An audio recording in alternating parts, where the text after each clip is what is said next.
Let's move on to Ron Paul. So we've been doing stories. A lot of people out there have been talking to him about the strategy that he's using to rack up some delegates. Here's him last week. Congressman Paul, when will you endorse Mitt Romney? Well, I'm still thinking about that. Not soon, because I'm still working very hard to maximize the number of delegates. And if you watch the news every weekend, we seem to do a lot better.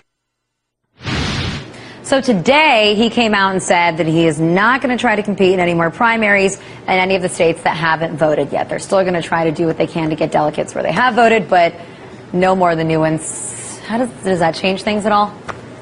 Not necessarily. I mean, Ron Paul has a very enthusiastic, very loyal group of people who will probably show up anyway, whether he's running or not.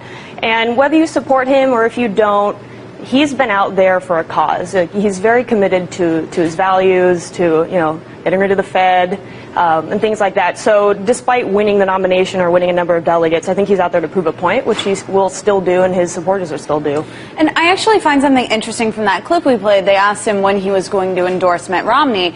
I would be really shocked if he endorsed Mitt Romney. I kind of see him endorsing Gary Johnson instead, but maybe I'm wrong. Well, there's that whole thing as to whether he and Mitt Romney had some kind of unspoken arrangement because they weren't really lashing out at each other. I think those kind of questions are going to keep being asked the whole way I would be through. very disappointed if he came out and endorsed Mitt Romney. I just would. But he's running on the Republican ticket after all. I'd be surprised if he actually endorsed anybody. Yeah, that's true.